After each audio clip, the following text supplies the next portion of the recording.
नमस्कार, good morning, सुप्रभात। मैं हृदय मिश्रा आप सभी का स्वागत करता हूं। कैसे हैं आप सभी लोग? आई होप आप सभी लोग अच्छे होंगे और अपनी पढ़ाई को बहुत ही बेहतर ढंग से कर रहे होंगे। देखिए, सबसे पहले तो प्रयागराज की धरती को बहुत बहुत नमन, क्योंकि विगत 2 दिवसों से हम लोग सैटरडे और संडे को प्रयागराज में ही थे। बहुत सारे अभ्यर्थी मिलने आए जो पीसीएस मेंस का एग्जाम दे रहे थे, जो आरओ मेंस का एग्जाम दे रहे थे, या वो अभ्यर्थी जो दोनों एग्जाम पर उनका फोकस था, वो सभी अभ्यर्थी मिलने आए। बहुत अच्छे से सारा प्रोग्राम हुआ। आप लोगों में से कुछ लोग नहीं आ पाए, ये एक जो है कष्ट तो है हमें भी और आपको भी होगा, लेकिन पुनः से प्लान किया जा रहा है कि जनवरी के प्रथम सप्ताह में एक बार पुनः से प्रयागराज की धरती पर हम लोग का आगमन होगा, मेरा और दिवाकर सर का, और अपनी क्वेरीज को आप लोग कर सकते हैं। ठीक है, ध्यान रखिएगा कि जो बातें हमने अभी 2 दिवसों में नोटिस किया, या जब मैं प्रयागराज रहता था 2015 में, तब मैंने नोटिस किया कि विद्यार्थी के असफलता का कारण एक प्रमुख होता है, और वो होता है मेंटरशिप का ना मिलना। सही गाइडेंस के ना मिल पाने की वजह से उनके 3-4 साल क्या होते हैं, बर्बाद ऐसे चले जाते हैं। और जब समझ में चीजें आती हैं तो तब तक फैमिली का प्रेशर, हमारी बहनों के ऊपर, जो भी फीमेल्स पर्सन हैं उनके ऊपर शादी का प्रेशर आ जाता है, लड़कों के ऊपर घर की जिम्मेदारी का प्रेशर आ जाता है, तो कहीं ना कहीं क्या चीजें दिक्कत कर जाती हैं। और उस मेंटली प्रेशर में इंसान पढ़ता तो है, लेकिन उसके दिमाग में जाता नहीं है। तो 2 दिवसों में हमने महसूस इस बात को किया कि अगर आपको सही मेंटरशिप दी जाए, गाइडेंस दी जाए, तो निश्चित तौर पर आप बहुत कम समय सीमा के भीतर अपनी सफलता को प्राप्त कर सकते हैं। जो गलतियां करते हैं, जैसे करंट अफेयर्स का ना देख पाना, वीडियो को सही से ना सुनना, आप पीडीएफ पढ़ने पर काम ज्यादा करते हैं, वीडियो लेक्चर्स नहीं देखते हैं आप, ये आपकी सबसे बड़ी कमी है। ऑडियो फॉर्म में सुनना, विजुअल फॉर्म में चीजों को देखना, पढ़ना, इनमें सब में अंतर होता है। इसलिए जो बातें आपको टीचर समझाता है उस पर काम क्या करिए। अगर कंटेंट में पढ़ाता हूं, फ्री ऑफ कॉस्ट कंटेंट देता हूं, तो उसको देखा करिए आप लोग।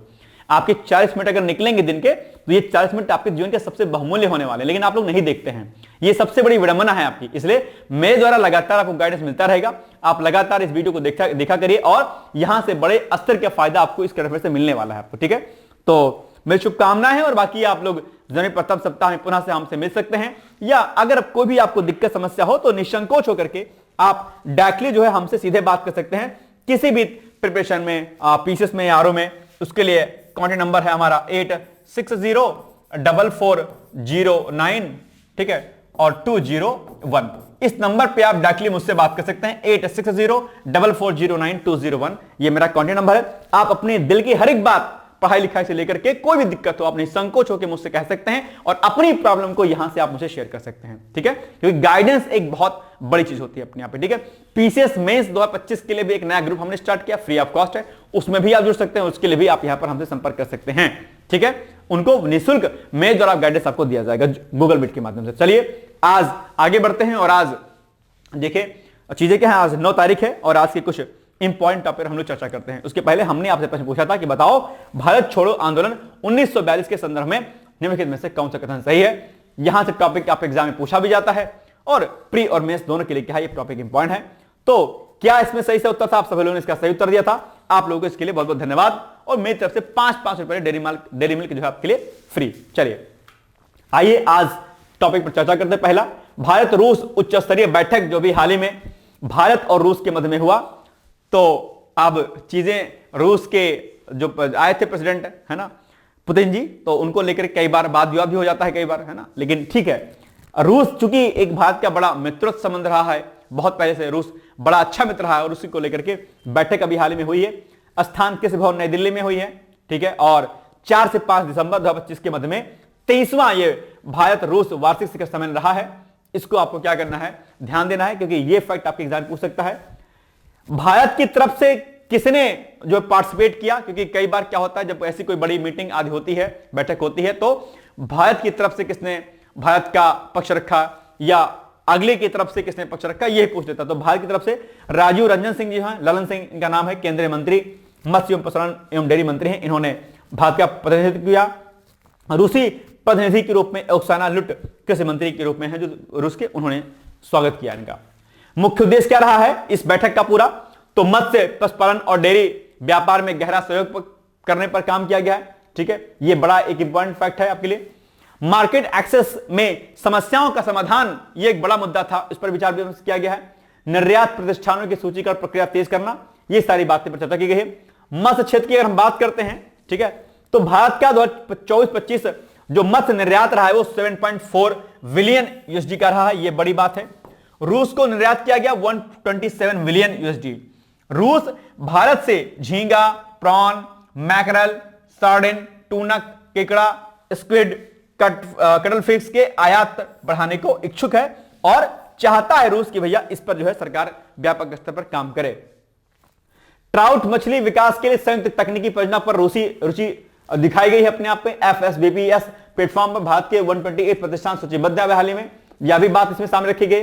अनुरोध सहमति की बात करें तो लंबित भारतीय प्रतिष्ठानों की FSBPS सूचीकरण प्रक्रिया तेज करना शामिल है। इसमें अस्थायी व्यापार प्रतिबंध हटाने का आग्रह भी किया गया है और भारत से डेयरी, भैंस मांस, पोल्ट्री व कंपनियों को शीघ्र मंजूरी देने की मांग भी दरअसल की गई है। ये अनुरोध जो हुआ है उस पर सहमति अभी व्यक्त की गई, यानी कि अनुरोध व सहमति, अनुरोध किया गया है किसी बात को लेकर के रूस से और उस पर सहमति व्यक्त की गई है।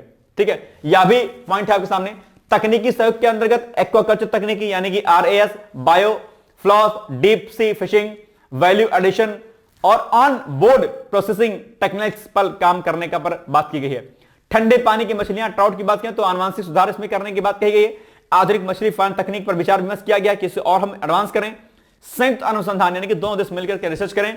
प्रशिक्षण, वैज्ञानिक छात्र आदान प्रदान पर भी सहमति बनी है। ये सारी कई सारे बातें इस पर रखी गई हैं। रूस का अतिरिक्त प्रयास की अगर बात करें तो पशु टीका विकास और उपकरण निर्माण में रूस क्या करेगा, सहयोग करेगा।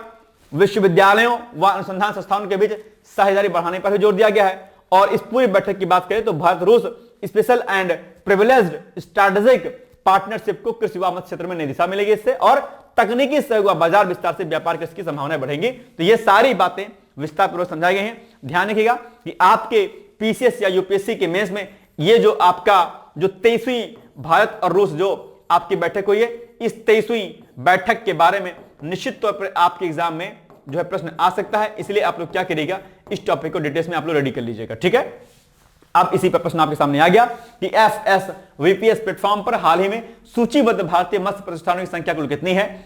115, 120, 128 या फिर 140? जल्दी से मुझे इसका उत्तर बताइएगा फटाक से, क्या हो जाएगा?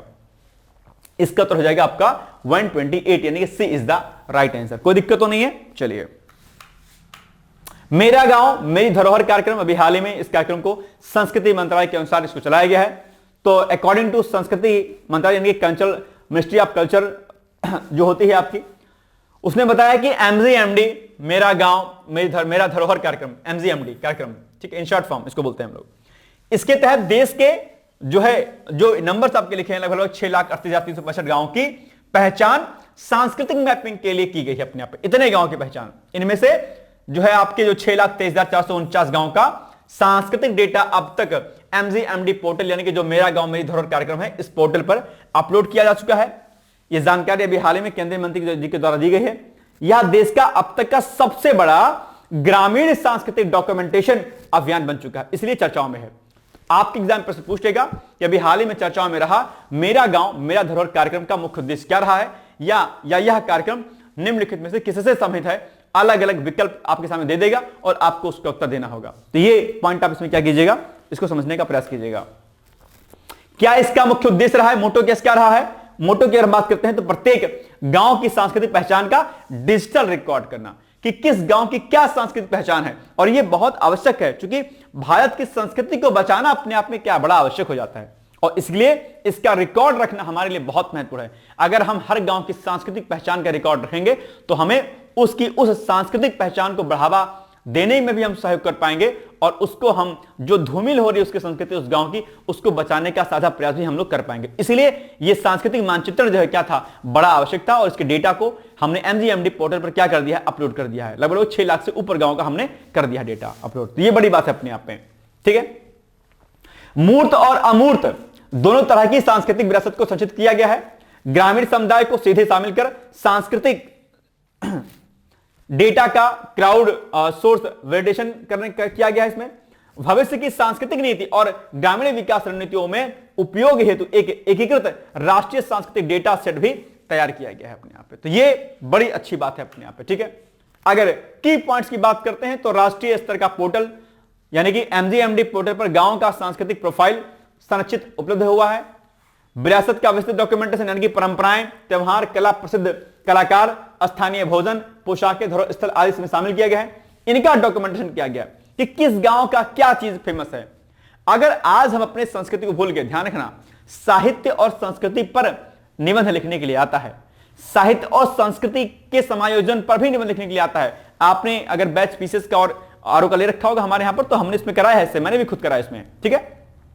तो अगर भारत की पहचान को बरकरार रखना है, भारत को विश्वगुरु बनाना है, भारत को शिरोमणि बनाना है, तो उसके लिए भारत की सांस्कृतिक एकता जो है, सांस्कृतिक विविधता है, उसका संरक्षण करना आवश्यक है। और उसमें यह जो कार्यक्रम चलाया जा रहा है, यह निश्चित तौर पर एक दूरगामी जो कदम है वो साबित होगा अपने आप में, ठीक है। जन सहभागिता आधारित पहल, यानी कि स्थानीय समुदाय स्वयं डेटा अपलोड और वैलिडेट करता है। नीति निर्माण का आधार यानी कि सांस्कृतिक क्लस्टर, ग्रामीण हेरिटेज पैटर्न, कौशल आधारित आजीविका के लिए उपयोगी होगा अपने आप में ये, तो ठीक है, ये ऐसे की पॉइंट्स हैं। आर्थिक विकास में भी सहायता करेगा, यानी कि पर्यटन और हस्तकला के माध्यम से ग्रामीण अर्थव्यवस्था में रोजगार के नए अवसर बढ़ेंगे। सांस्कृतिक संरक्षण, भारतीय ग्रामीण संस्कृति को एक ऑथेंटिक डिजिटल आइकॉन में शामिल कर दिया जाएगा। निष्कर्षता क्या क्या हो जाएगा, ये जो कार्यक्रम है आपका, इससे भारतीय संस्कृति के ग्रामीण स्वरूप को पहचानने, संरक्षित करने और प्रोत्साहित करने की दिशा में एक ऐतिहासिक कदम माना जाएगा। सिंपल सी बात है भाई, डेटा हमारे पास रहेगा तभी तो हम कुछ कर पाएंगे, बिना डेटा के हम क्या कुछ काम कर पाएंगे, है ना। यह कार्यक्रम न केवल सांस्कृतिक विविधता को सुनिश्चित करता है, बल्कि ग्रामीण क्षेत्रों में सतत विकास, आजीविका और सांस्कृतिक पर्यटन को भी नई दिशा देता है। अगर किसी गांव की कुछ खास संस्कृति है, पहचान है, तो वो उस गांव को हम पर्यटन क्षेत्र के रूप में भी, पर्यटन गांव के रूप में घोषित करके वहां की अर्थव्यवस्था को क्या कर सकते हैं, मजबूत कर सकते हैं, ठीक है। डिजिटल डॉक्यूमेंटेशन से भविष्य की नीतियां अधिक सटीक और क्षेत्र विशिष्ट बन जा सकेंगे। अगर हमारे पास डिजिटल डेटा रहेगा तो आगे हम अगर इस पर कुछ काम करना चाहेंगे तो बड़े ऑथेंटिसिटी के साथ इस पर हम कार्य कर पाएंगे, तो ये एक अच्छी बात है अपने आप पे, ठीक है। अब आगे की राह की हम बात करते हैं कि आगे हम और कुछ साझा प्रयास इसमें क्या कर सकते हैं। तो डेटा का नियमित और अद्यतन और सत्यापन, यानी कि बदलावों को समय समय पर हम दर्ज किया जाए। इसमें गांव स्तर पर सांस्कृतिक समितियां बनाई जाए जो विरासत संरक्षण में सक्रिय भूमिका निभाएं। हेरिटेज टूरिज्म सर्किट बनाए जाएं ताकि सांस्कृतिक संपदा से ग्रामीण रोजगार बढ़े अपने आप पे, ये एक इंपॉर्टेंट पॉइंट है अपने आप पे, ठीक है। स्थानीय कलाकारों और कारीगरों को प्रशिक्षण दिया जाए, वित्तीय सहायता देकर के पारंपरिक कौशल को संरक्षित करने का प्रयास किया जाए, तो निश्चित तौर पर जो है हम अपने गांव को सशक्त कर सकते हैं और उन्हें हम विश्व पटल पर क्या कर सकते हैं, स्थापित कर सकते हैं, जो वैश्विक पटल पर इस ग्लोबल होते दौर में भारत की सांस्कृतिक विविधता को जो है दर्शाने का एक बेहतर कार्य हो सकता है अपने यहाँ पे, ठीक है। चलिए अब इसके अलावा शिक्षा में एकीकरण, यानी कि स्कूलों में स्थानीय सांस्कृतिक विरासत पर आधारित प्रोजेक्ट्स को बढ़ावा दिया जाए। एआई आधारित डेटा विश्लेषण, यानी कि सांस्कृतिक क्लस्टर, कौशल मैपिंग और नीति निर्माण को सटीकता से किया जाए, तो ये चीजें और बेहतर हो सकती हैं। ये क्या है, आगे की राह, यानी कि वे ऑफ फॉरवर्ड है इस प्रोग्राम को लेकर के। अब इसी पर आधारित आपके सामने प्रश्न आ जाएगा कि बताइए बॉस, क्या प्रश्न बनेगा कि मेरा गांव मेरा धरोहर, यानी कि एमजीएमडी इन शॉर्ट फॉर्म कार्यक्रम किस मंत्रालय द्वारा संचालित है। तो ग्रामीण विकास मंत्रालय, संस्कृति मंत्रालय, पंचायती राज मंत्रालय या फिर पर्यटन मंत्रालय द्वारा, किस मंत्रालय के द्वारा मेरा गांव मेरी धरोहर कार्यक्रम को शुरुआत की गई है अपने आप। बताइए क्या होगा इसका एग्जैक्टली उत्तर। इसका उत्तर हो जाएगा आपका ऑप्शन नंबर क्या, बी, यानी कि संस्कृति मंत्रालय के द्वारा, ठीक है ना। चलो अब आते हैं सेकंड टॉपिक पे आपके, ठीक है। चलो थर्ड टॉपिक पे राज्यों में मतदाता सूची का विशेष गहन जो परीक्षा अभी यानी कि एसआईआर कराया जा रहा है, जिसको आजकल वाद विवाद भी हो रहा है ना। तो बिहार के बाद देश के 12 राज्यों में मतदाता सूची का विशेष गहन पुनरीक्षण एसआईआर जारी है अपने आप में। इसको लेकर के वाद विवाद भी हो रहा है, लेकिन यह बहुत जरूरी है क्योंकि बहुत सारे लोग ऐसे हैं जिन्होंने फर्जी आइडेंटिटी कार्ड अपना बना करके भारत में रह रहे हैं और कहीं ना कहीं वो हमारे नेशनल सिक्योरिटी के लिए क्या है, अपने आप में बड़ी चिंताजनक बात है, ठीक है। इंसान पर दया करना एक अलग केस है ना, लेकिन वो अगर दया हमारे अपने भविष्य के लिए, भारत देश के लिए अगर खतरा बन जाए तो उसको हम दया नहीं कहते। ध्यान रखिएगा, इस पर कई बार लोग वाद विवाद की स्थिति उत्पन्न करते हैं कि नहीं इंसान है, रह रहे हैं, क्यों भगाया जाए। नहीं, ऐसा नहीं है। हमारे लिए, आपके लिए, आज आप उनके लिए बड़ा दया दिखा रहे हैं, वही कल को हमारे बच्चों के लिए, हमारे भविष्य के लिए खतरा बन जाए तो अच्छी बात नहीं अपने आप में। और बड़े स्तर पर नेशनल सिक्योरिटी को थ्रेट करने का काम इन घुसपैठियों के द्वारा या जो आ गए हैं अलग अलग देशों के लोग, वो चिंताजनक स्थिति है अपने आप पे। उनको अभी जो है अलग अलग शेल्टर्स जो जोन में रखा गया है और व्यापक स्तर पर सर्च अभियान चलाया जा रहा है और एसआईआर किया जा रहा है अपने आप पे, ठीक है। इस पर प्रश्न आपके एग्जाम में आ सकता है, ध्यान रखिएगा। भारत निर्वाचन आयोग यानी कि इलेक्शन कमीशन ऑफ इंडिया के एसआईआर के दूसरे चरण में एक और महत्वपूर्ण मुकाम अभी हासिल कर लिया गया है। राजस्थान ने दरअसल एन्यूमरेशन फॉर्म ईएफ के डिजिटलाइजेशन में दरअसल पहला स्थान हासिल किया है, इसीलिए यह चर्चाओं में रहा है। तो इसको आपको क्या करना है, ध्यान रखना है, ठीक है। आयोग द्वारा ताजा जानकारी के अकॉर्डिंग देश भर में 47.5 करोड़ से अधिक यानी 93% से ज्यादा एन्यूमरेशन फॉर्म का डिजिटलाइजेशन पूरा हो चुका है। इस अभियान के तहत 12 राज्यों और केंद्र शासित प्रदेशों में चल रहे व्यापक मतदाता सत्यापन कार्य में 99.83% यानी कि 50.88 करोड़ से भी अधिक मतदाताओं का तक फॉर्म पहुंचाए जा चुके हैं। ये बहुत बड़े स्तर का काम हो रहा है। अब वही बात जो मैं कल कह रहा था आपसे, एक वीडियो बनाया था कि अगर इतने बड़े स्तर का कार्यक्रम हम चला रहे हैं, काम कर पा रहे हैं, तो लोक सेवा उत्तर प्रदेश मार्कशीट अपनी कहानी जारी करता है प्री के बाद में, मार्कशीट जारी करे, ठीक है, फाइनल आंसर की जारी करे, और जो ये एग्जामिनर जो प्रश्न बनाते हैं उनकी क्वालिफिकेशन क्या है, किस आधार पर प्रश्न बनाते हैं कि गलत हो जाता है, इसकी जवाबदेहिता, इसकी अकाउंटेबिलिटी दरअसल सरकार और आयोग दोनों को इसकी अकाउंटेबिलिटी लेनी चाहिए। तो एग्जाम देता है प्री का बच्चा, वो सीसैट में फेल हो गया कि जीएस में फेल हो गया, भाई साहब पता ही नहीं चलता उसको, 1.5 साल बाद मालूम चलता है कि अरे रे बाप हम तो सीसैट में फेल हो गए थे जी, तो क्या कीजिएगा और टाइम निकल गया। तो ये बात समझना चाहिए किसको, आयोग को, है नहीं समझना चाहिए। अब मंद मंद मुस्कुरा रहे हैं आप लोग, ये बात अपनी स्पष्टता पूर्वक आप आयोग के सामने और आयोग के साथ साथ में आप लोग राज्य सरकार तक यानी कि माननीय योगी आदित्यनाथ जी है उन तक पहुंचाइए अपनी बात को। आपके प्रति जो जवाबदेही है वो न सिर्फ आयोग की है बल्कि स्टेट गवर्नमेंट की है, और स्टेट गवर्नमेंट के साथ साथ में सेंट्रल गवर्नमेंट की भी रिस्पॉन्सिबिलिटी, अकाउंटेबिलिटी है आपके प्रति, क्योंकि आप भारत के नागरिक हैं, यूथ हैं, और सबकी नैतिक जिम्मेदारी बनती है कि अगर कुछ गलत हो रहा है तो उस पर सरकारें जवाब अपना दें।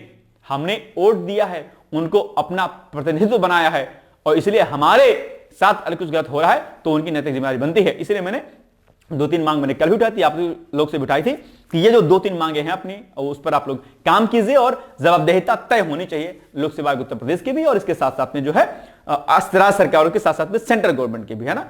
आयोग बेहतर काम करता है, नो डाउट, कोई इस पर शक नहीं, लेकिन कुछ सुधार तो आयोग को करना चाहिए ना, विद्यार्थियों के हित में कुछ तो बात माननी चाहिए आयोग को। इसलिए आप अपनी बात हुड़दंगई के साथ नहीं बल्कि बड़े स्पष्टता पूर्वक, क्योंकि आपकी बातों में तर्क रहेगा तो आपकी बातों को आयोग सुनेगा और उस पर काम करेगा, ठीक है। तो ये आप लोग अपनी बात को रख सकते हैं बड़े ध्यानपूर्वक अच्छे तरीके से, ठीक है। राजस्थान मतदाता मानचित्र में भी अग्रणी है, जहां राज्य ने कुल मिलाकर के 95% से अधिक मानचित्र का कार्यक्रम क्या कर लिया, पूरा कर लिया। तो इसलिए राजस्थान चर्चाओं में और यहां से प्रश्न आपके एग्जाम में पूछा जा सकता है, ठीक है। मानचित्र से दरअसल बेहतर सटीकता, बेहतर मतदाता सेवाएं और बिना किसी अतिरिक्त कागजी कार्रवाई के सुचारू मतदाता सूची सत्यापन सुनिश्चित होता है। यह प्रगति 46,000 मतदान केंद्रों पर कार्यरत बूथ स्तरीय अधिकारियों के प्रयासों का क्या है, परिणाम है अपने आप पे। तो ये पॉइंट आपको ध्यान रखना है।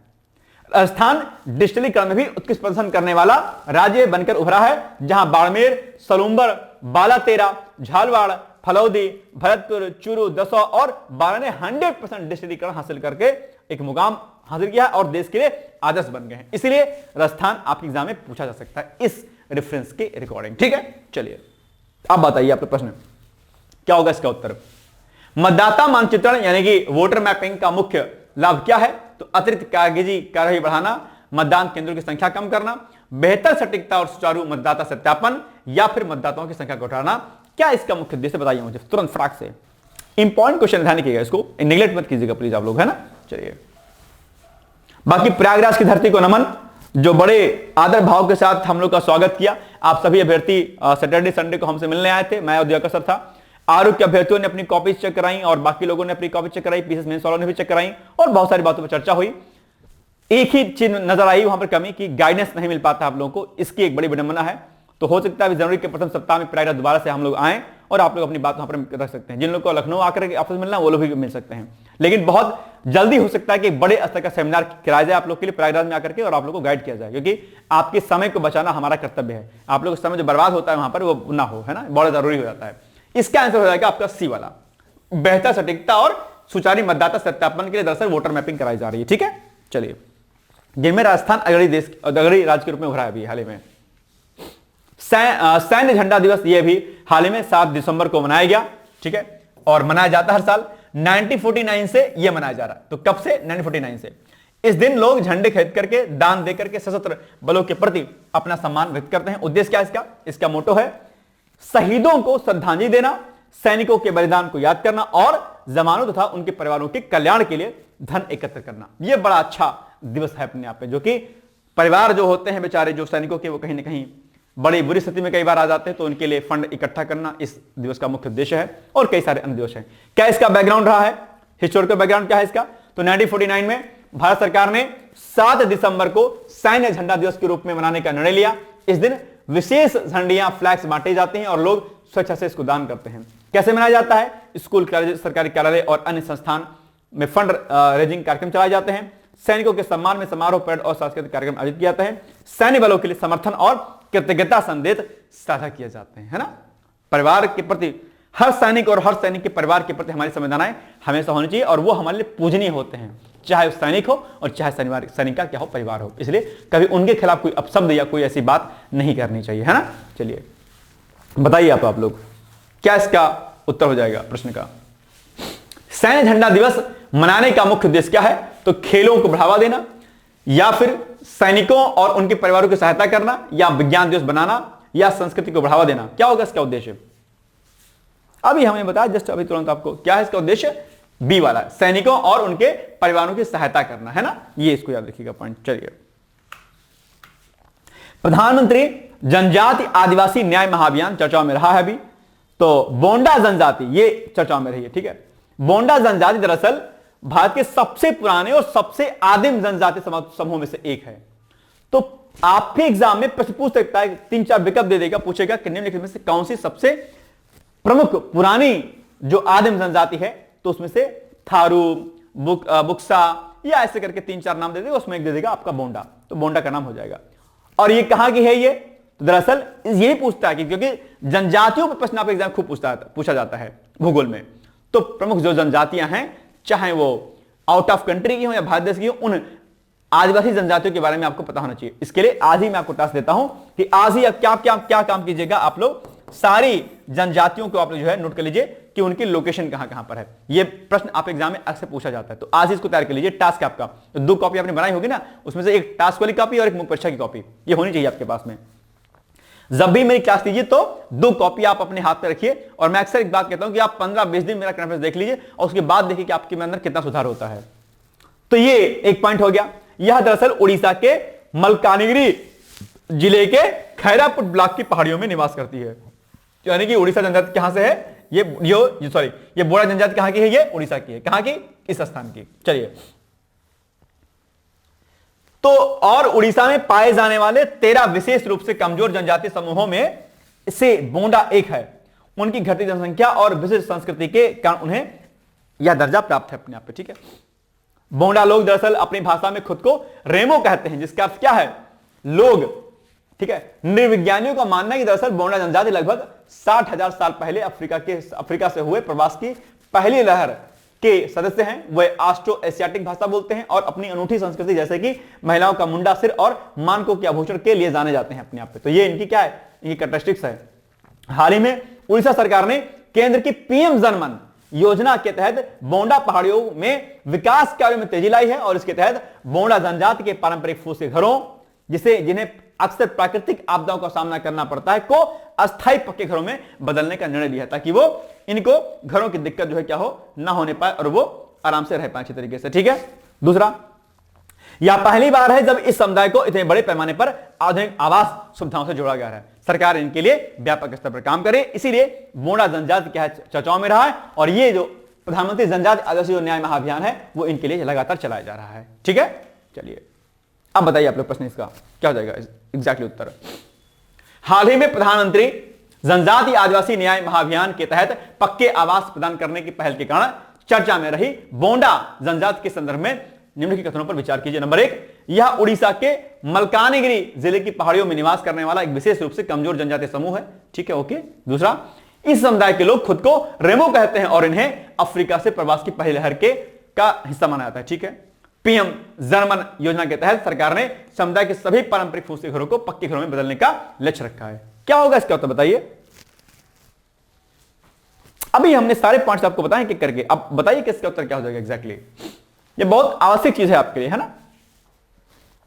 मुझे तो लगता है कि इसमें से तीनों ही कथन सही लग रहे हैं मुझे, शायद इसका उत्तर डी होना चाहिए। तीनों कथन क्या लिखा है कि उपरोक्त कथनों में से कौन सा कथन सही है, तो तीनों मुझे सही लग रहे हैं। देखते हैं, बिल्कुल सही बात है, D is the right answer. चलिए नेक्स्ट है, घड़ियालों के संरक्षण प्रयासों के कारण समाचारों में रही चंबल नदी। चंबल नदी घड़ियालों के लिए प्रसिद्ध रही, आप जानते भी हैं। तो चंबल नदी चर्चाओं में रही, क्यों रही है चर्चाओं में, आइए देखते हैं इसको।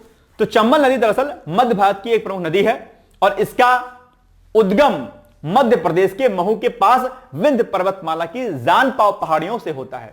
ध्यान रखिएगा कि आपके भूगोल वाले सेक्शन में जो ड्रेनेज सिस्टम है, जो नदी वाला चैप्टर है, वो आपके लिए क्या है, बहुत महत्वपूर्ण है। और नदियों से 4-5 प्रकार के प्रश्न अक्सर पूछे जाते हैं। कौन कौन से प्रकार के प्रश्न पूछे जाते हैं, आइए इसको देख लेते हैं एक बार। जैसे कोई नदी है तो नंबर 1 पॉइंट है कि जो नदी का जो उद्गम है, ठीक है, वो नदी का उद्गम कहां से होता है, ठीक है, नदी कहां पर गिरती है, ठीक है, ठीक है, उसकी जो सहायक नदियां हैं वह कौन सी होती हैं, सहायक नदियां, ठीक है, सहायक नदियों के अलावा जो है उसके दाएं से कौन सी नदी मिलती है, उसके बाएं से कौन नदी मिलती है, यह भी प्रश्न आपके एग्जाम पूछा जाता है। और वह नदी का प्रकार कौन सा है, ठीक है, किस प्रकार की नदी है, यही पूछता है आपके एग्जाम में। और इसके अलावा कुछ अन्य फैक्ट भी पूछता है। कई बार राष्ट्रीय पार्क आदि जो होते हैं उनसे होकर के कौन सी नदी गुजरती है, यह भी प्रश्न आपके एग्जाम में पूछा जाता है।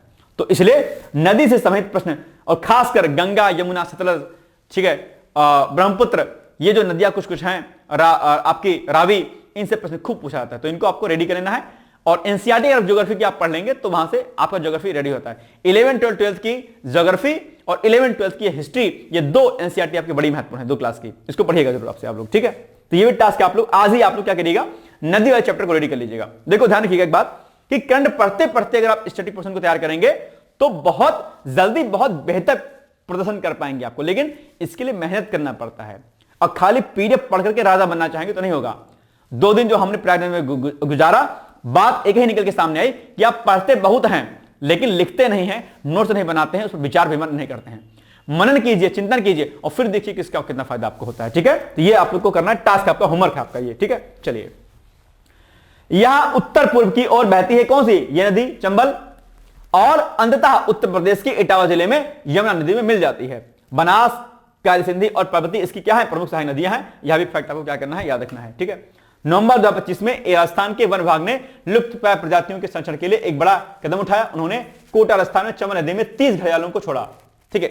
इन घड़ियालों का पालन पोषण हेड स्टार्टिंग प्रोग्राम के तहत कृत्रिम वातावरण में किया गया था ताकि जंगल में उनकी जीवित रहने की दरें बढ़ जाएं। तो चंबल नदी घड़ियालों के लिए क्या प्रमुख स्थान है अपने यहाँ पे, इसी चर्चाओं में रहा है ये। चंबल को पारंपरिक रूप से भारत की सबसे साफ नदियों में से एक माना जाता है। प्रदूषण मुक्त है ये, क्योंकि इसके पानी का पौराणिक मान्यताओं के कारण धार्मिक अनुष्ठानों में कम उपयोग होता है और इसके किनारे भीड़ों के कारण औद्योगिकरण से बच रहे हैं। यह 3 राज्यों मध्य प्रदेश, राजस्थान, उत्तर प्रदेश से होकर बहती है और राष्ट्रीय चंबल अभियान का निर्माण भी करती है अपने यहाँ पे, ठीक है। चलिए अब आप बताइए प्रश्न। हाल ही में घड़ियालों के संरक्षण प्रयासों के कारण समाचारों में रही चंबल नदी के संदर्भ में लिखित कथनों पर विचार कीजिए। नदी नंबर 1, यह नदी विंध्य पर्वतमाला की जाना पाव पहाड़ियों से निकलती है और यमुना की एक प्रमुख सहायक नदी है। नवंबर 25 में राजस्थान वन विभाग ने इस नदी में संरक्षण को बढ़ावा देने के लिए 30 घड़ियालों को छोड़ा। यह भारत की एकमात्र ऐसी नदी है जो प्रदूषण मुक्त मानी जाती है और 3 राज्यों मध्य प्रदेश, राजस्थान और उत्तर प्रदेश से होकर गुजरती है। बताइए क्या होगा इसका उत्तर।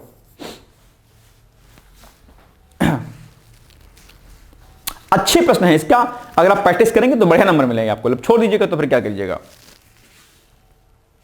पढ़ लिया क्या टाइम लग रहा है, पढ़ो फिर बताओ इसका उत्तर क्या हो जाएगा exactly. D is the right answer. क्या डी, तो डी क्या हो जाएगा, 1, 2, 3 के तीनों सर्विस में क्या है, सही आपके, ठीक है। चलिए, भौगोलिक संकेतक टैग प्राप्त करने वाले वेरुआर, सूती सहाड़ी और थुयामल्ली चावल, यह भी चर्चाओं में रहा है, ठीक है। इसलिए आप एग्जाम में प्रश्न पूछ सकता है इसमें से। तो चेन्नई स्थित भौगोलिक संकेतक रजिस्ट्री ने हाल ही में तमिलनाडु के कई उत्पादों को जीआई टैग प्रदान किया, जिनमें वोरायुर सूती साड़ी और थुयामल्ली चावल प्रमुख है अपने आप पे। तो ये आप एग्जाम में पूछ सकता है कि कहां का क्या है ये, ठीक है। तमिलनाडु भारत में सर्वाधिक जीआई टैग वाला राज्य भी अभी क्या है, बना हुआ है। ये भी पॉइंट इंपॉर्टेंट है आपके लिए। वोरायुर सूती साड़ी का संबंध तिरुचिरापल्ली, त्रिची जिले के वोरायुर क्षेत्र से है और ऐतिहासिक रूप से वोरायुर चोल राजवंश की राजधानी थी अपने आप पे। ध्यान रखिएगा, ये बड़ा इंपॉर्टेंट है। और यह सदियों से हथकरघा बुनाई का केंद्र भी रहा है। ये साड़ियां अपनी सादगी, स्थायित्व तो विशिष्ट कोई बॉर्डर डिजाइन के लिए जानी जाती हैं। थुयामल्ली चावल तमिलनाडु की एक प्राचीन और पारंपरिक चावल की किस्म है। इसके नाम का अर्थ है थुया शुद्ध, और मल्ली यानी चमेली यानी कि शुद्ध चमेली। यह नाम इसके चमकदार सफेद दानों और सुगंध के कारण पड़ा है। बहुत पतले दाने इसके होते हैं और सुगंधित बहुत होता है, इसीलिए फेमस है, इसीलिए इसको जीआई टैग दिया गया है। ठीक है, और इसकी खास बात यह है कि यह चावल न केवल स्वादिष्ट है बल्कि कीटों और रोगों के प्रति भी प्रतिरोधी है, जो इसे जैविक खेती के लिए उपयोगी बनाता है अपने आप पे। ठीक है, तो ये प्रश्न था, मतलब ये एक्सप्लेनेशन था। अब इसकी आप लोग इस पर प्रश्न बताइए, यह उत्तर होगा इसका। हाल ही में भौगोलिक जीआई टैग प्राप्त करने वाले वुरायूर सूती साड़ी और थुयामल्ली चावल के संदर्भ में लिखे कथनों पर विचार कीजिए। नंबर 1, ये दोनों पारंपरिक उत्पाद तमिलनाडु राज्य से संबंधित हैं। ठीक है, वुरायूर साड़ी तिरुचिरापल्ली के जिले में बुनी जाती है और चोल वंश की राजधानी थी और यह अपनी महीन बुनाई के लिए प्रसिद्ध है। थुयामल्ली एक पारंपरिक स्वदेशी चावल की किस्म है जिसके नाम का शाब्दिक अर्थ है शुद्ध चमेली, जो इसके सफेद रंग को दर्शाता है। क्या होगा इसका उत्तर? बोलिए बॉस, क्या हो जाएगा इसका एग्जैक्टली आंसर? प्रैक्टिस ऐसे ही होती है, आप लोग नहीं करते हैं, मॉक आदि आप लोग नहीं लगाते, ये बड़ा विडंबना है आपके लिए। इसका उत्तर हो जाएगा आपका डी, यानी कि ये भी इस पर 3 क्वेश्चन सही है आपके। चलिए, तुल्य भारत 2.0 अभियान, ये भी चर्चाओं में रहा है। क्या है ये तुल्य भारत 2.0 अभियान? यह अभियान भारत सरकार के पर्यटन मंत्रालय की एक पहल है। तो कई बार क्या होता है कि जो प्रमुख अभियान या पहल होती है वो किस मंत्रालय की पहल है, ये पूछते थे एग्जाम में। तो ये क्या है? दरअसल ये अभियान दरअसल पर्यटन मंत्रालय की एक प्रमुख पहल है। इसका मुख्य उद्देश्य क्या है? पारंपरिक जेनरिक प्रचार से हट करके विषयगत और लक्षित विपणन यानी कि मार्केटिंग की ओर बढ़ना है, और इसमें आध्यात्मिक, चिकित्सा, वेलनेस और एडवेंचर पर्यटन जैसे विशिष्ट क्षेत्रों पर ध्यान केंद्रित किया गया है। और हाल ही में इसे नई ऊर्जा के साथ में इसको आगे बढ़ाया गया, इसीलिए तुल्य भारत 2.0 अभियान अभी चर्चाओं में रहा है। पीएम मोदी के आह्वान पर वेड इन इंडिया अभियान को तुल्य भारत 2.0 के तहत एक प्रमुख कार्यक्षेत्र के रूप में शामिल किया गया है। इसका उद्देश्य भारत के ऐतिहासिक जिलों, महलों और प्राकृतिक स्थलों को वैश्विक वेडिंग डेस्टिनेशन के रूप में बढ़ावा देना, जिससे विदेशी मुद्रा और घरेलू पर्यटन को दोनों को बढ़ावा मिलेगा अपने आप पे। तो ये एक अच्छी पहल अपने आप पे है ना। बस अब आप इसको देख सकते हैं, इसमें कुछ खास पॉइंट है कि तुल्य भारत 2.0 का डिजिटल और सोशल मीडिया प्रचार अभियान सीधे पर्यटन मंत्रालय द्वारा पेशेवर एजेंसियों के माध्यम से प्रबंधित किया गया है, न कि विशेष रूप से माई गॉव के द्वारा। तो ये आपसे फैक्ट पूछ सकता है अलग अलग तरीके से। ठीक है, तो ये मंत्रालय की पहल के द्वारा इसको किया गया है। चलिए, हाल ही में पर्यटन, अच्छा इसको पढ़िए और इसका उत्तर आप खुद से पढ़िए, बताइए। चलिए पढ़िए, 1 मिनट का समय आपके पास है, इसको पढ़िए और फिर इसका आंसर दीजिए क्या हो जाएगा। वैसे आंसर भी आपको दिख गया था लेकिन कोई बात नहीं, फिर भी पढ़िए एक बार जरा इसको। अब ये सब प्रश्न देख करके आप एकदम से बोर हो जाएंगे, अरे नींद आ रही सर, कैसे करेगा? जो प्रैक्टिस लगातार करेगा मॉक का, ये मान के चला करे कि आपका मॉक हो रहा है, 7-8 क्वेश्चन का डेली आपका करंट का मॉक हो रहा है, इस भाव के साथ आप वीडियो को देखा करिए। लेकिन देखते नहीं आप लोग, गलती करते हैं, फिर कहेंगे सर फेल हो जाते हैं प्रीलिम्स में। प्रीलिम्स में फेल इसलिए हो जाते हैं क्योंकि आप प्रयास नहीं करते हैं, कलम नहीं चलाते अपने आप, है ना। पढ़ते रहते हैं पागलों जैसे। अरे इतना नहीं पढ़ना चाहिए पागल तरीके से, ठीक है, लिखना चाहिए। इसका उत्तर हो जाएगा ए वाला। इसमें 1 और 2 कथन सही है, तीसरा नहीं सही है। ठीक है, यह इस पहल का डिजिटल घटक माई गांव प्लेटफॉर्म द्वारा विशेष रूप से प्रबंधित और संचालित किया गया। नहीं, माई गांव के द्वारा नहीं किया गया, इसमें पर्यटन मंत्रालय ही अलग एजेंसियों के माध्यम से कराया जा रहा है। ठीक है, तो ये रॉन्ग हो जाएगा, 1 और 2 सही आपका। ठीक है, चलिए अब बताइए आज का अभ्यास प्रश्न है, इसका उत्तर आप लोग कमेंट में जरूर दीजिएगा। सैन्य झंडा दिवस कब मनाया जाता है? बड़ा अच्छा प्रश्न है, मैं उम्मीद करता हूं कि आप इसका उत्तर मुझे जरूर देंगे। ठीक है, प्लीज इसका आंसर आप मुझे दीजिएगा। चलिए, अब आज आपके लिए अभ्यास प्रश्न है मुख्य परीक्षा का, इसको आप लोग आराम से जो है 125 वर्ड्स में लिख सकते हैं और आप हमें भेज भी सकते हैं फ्री ऑफ कॉस्ट 8604420201 पर। आप चाहे तो लिख करके भेज दीजिएगा। खासकर पीसीएस मेंस के जो अभ्यर्थी हैं वो इस पर भेज देते हैं मुझे, और पीसीएस मेंस के अभ्यर्थी जिन्होंने ग्रुप हमारा फ्री वाला नहीं ज्वाइन किया है वो इसी नंबर पर मैसेज करके आप जुड़ सकते हैं। ठीक है, चलिए अब हमने प्रश्न पूछा था कि न्यायिक सक्रियतावाद क्या होता है अपने आप, है ना। तो जुडिशियल एक्टिविज्म जिसको कहते हैं, जुडिशियल एक्टिविज्म के माध्यम से दरअसल हम क्या करते हैं, हम जो है जो भी हमारे फंडामेंटल राइट होते हैं अगर उसका वायलेशन होता है, अगर मौलिक अधिकारों का क्षरण करती है कार्यपालिका या विधायिका, तो इस पर न्यायिक सक्रियतावाद क्या, यानी कि स्वतः संज्ञान लेकर के या पीआईएल के माध्यम से जो है सुप्रीम कोर्ट इसका संरक्षण करने का प्रयास करती है। न्यायिक सक्रियतावाद, जुडिशियल एक्टिविज्म, बड़ा अच्छा पॉइंट है अपने आप पे। एक न्यायिक सक्रियतावाद होता है, एक होता है न्यायिक अतिक्रमण। याद है, न्यायिक अतिक्रमण पर ही प्रश्न पूछता है आपसे। ठीक है, न्यायिक सक्रियतावाद बनाम न्यायिक सक्रियतावाद बनाम न्यायिक अतिक्रमण, इस पर एक ऐसे हमने कराया हुआ है आपको आपके बैच में। देखा आप लोगों ने नहीं देखा, देख लीजिएगा बॉस, बड़ा महत्वपूर्ण है आपके लिए। तो न्यायिक स्वीकृततावाद के माध्यम से, यानी कि न्यायिक स्वीकृततावाद वह प्रवृत्ति है जिसमें न्यायपालिका संविधान की व्याख्या करते हुए पारंपरिक सीमाओं से आगे बढ़कर के शासन, प्रशासन एवं विधायिका के कार्यों में हस्तक्षेप करती है ताकि नागरिकों के मौलिक अधिकारों की रक्षा हो तथा जनहित से जुड़े प्रश्नों का समाधान प्रभावी रूप से किया जा सके। यह आधुनिक लोकतांत्रिक व्यवस्था में न्यायपालिका की सजीव, गतिशील और प्रगतिशील भूमिका को दर्शाने का प्रयास करता है। इस पर मुख्य परीक्षा में खूब प्रश्न पूछता है, जुडिशियल एक्टिविज्म, ठीक है, और PIL आपका, ठीक है, इस पर सब पर न्यायिक स्वीकृततावाद की आवश्यकता क्यों है? क्योंकि कार्यपालिका और विधायिका की निष्क्रियता व विफलता, कई बार कार्यपालिका और विधायिका बेहतर काम नहीं कर पाती, इसलिए सुप्रीम कोर्ट को न्यायिक स्वीकृततावाद के अंतर्गत जो है इस पर हस्तक्षेप करने की आवश्यकता पड़ती है। मौलिक अधिकारों की सुरक्षा के लिए, यानी कि अनुच्छेद 32 सुप्रीम कोर्ट और 226 हाई कोर्ट के माध्यम से दरअसल न्यायालय नागरिक अधिकारों की रक्षा सुनिश्चित करते हैं। संवैधानिक उपचारों का अधिकार अनुच्छेद 32 के अंतर्गत आता है ना, याद है? ये बड़ा इंपॉर्टेंट आर्टिकल है आपके लिए, बहुत पूछा जाता है। सामाजिक न्याय को बढ़ावा देने के लिए, सोशल जस्टिफिकेशन, सोशल जस्टिस के लिए न्यायपालिका जो है इस पे वंचित समूहों के लिए कार्य करती है। जनहित याचिकाएं डाली जाती हैं, ठीक है, और जनहित याचिकाओं के माध्यम से दरअसल जो है बातें रखी जाती हैं जो व्यक्तिगत दिक्कतें होती है, सामाजिक दिक्कतें होती हैं। न्यायिक स्वीकृततावाद के प्रमुख उदाहरण जैसे कि पर्यावरण संरक्षण से जुड़े निर्णय जो होते हैं, इसमें गंगा प्रदूषण, डीजल भाव संबंधी आदेश आदि जो है न्यायिक स्वीकृततावाद के प्रमुख उदाहरण हैं। भ्रष्टाचार से संबंधित मामलों में हस्तक्षेप किया जाता है, सुप्रीम कोर्ट स्वतः संज्ञान लेता है, उस पर काम करता है, ठीक है।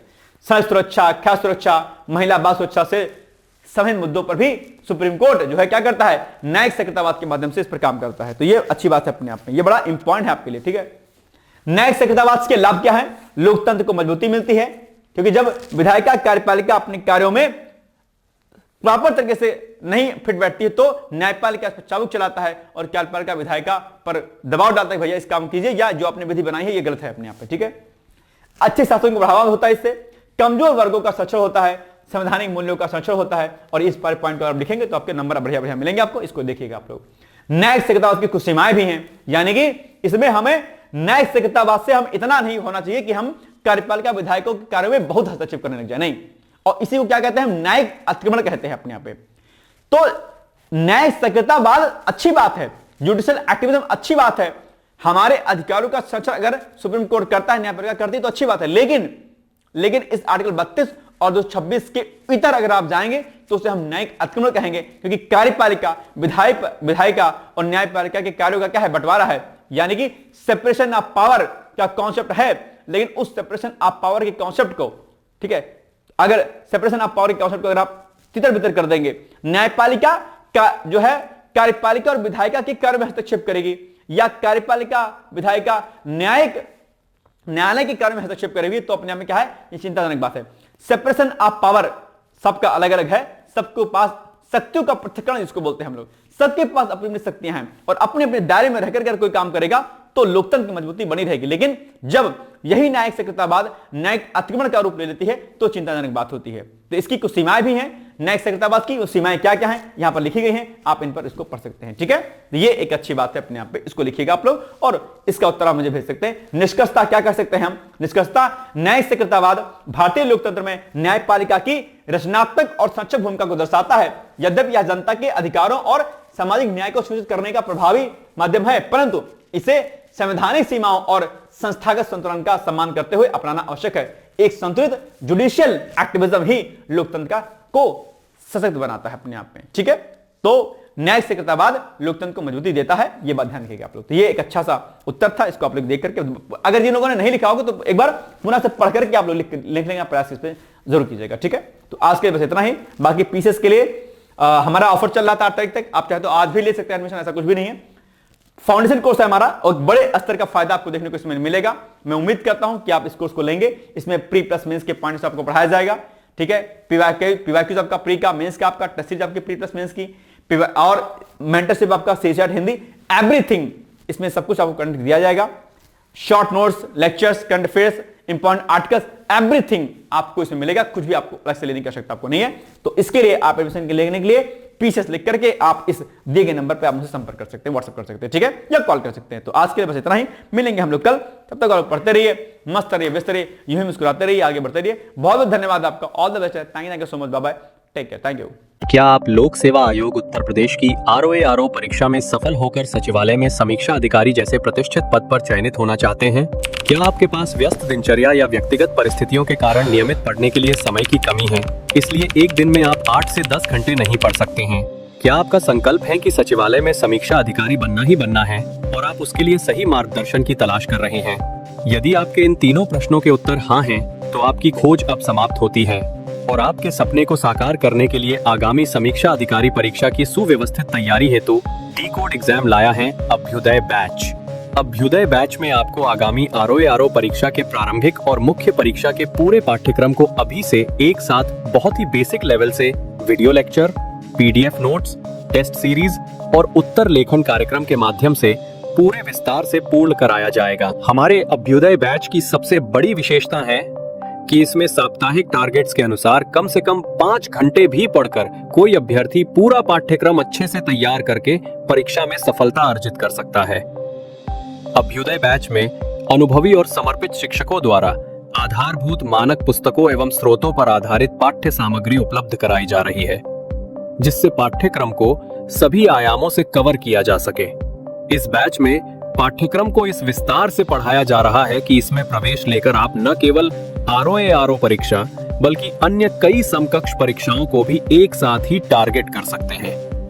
यानी इस परीक्षा के पाठ्यक्रम में सम्मिलित सामान्य अध्ययन, सामान्य ज्ञान, सामान्य हिंदी व्याकरण, रीजनिंग, मैथ, हिंदी आलेखन, निबंध आदि के विस्तृत अध्ययन से आप पूर्ण आत्मविश्वास से किसी भी परीक्षा में सफलता प्राप्त कर सकते हैं। उत्तर प्रदेश की PCS प्रारंभिक परीक्षा में भी इस बैच को पढ़कर सफलता प्राप्त की जा सकती है। इस बैच में निर्धारित लक्ष्य के अनुसार एक सप्ताह में मात्र 18 से 20 वीडियो लेक्चर देखने होते हैं, जो आप प्रतिदिन 4 से 5 घंटे का समय निकालकर आसानी से पढ़कर तैयार कर सकते हैं।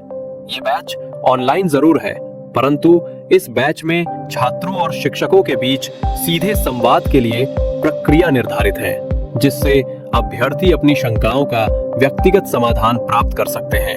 आपके संकल्प को सिद्धि तक पहुंचाना ही अभ्युदय बैच की आधारभूत संकल्पना है। हमारा ये आत्मविश्वास संस्थान के 5 वर्षों की कठिन साधना की परिणति है। डी-कोड एग्जाम संस्थान अपने 5 वर्षों के सफर में ROA परीक्षा में 45 से अधिक चयन सुनिश्चित करवाकर एक विश्वसनीय संस्थान के रूप में विख्यात है।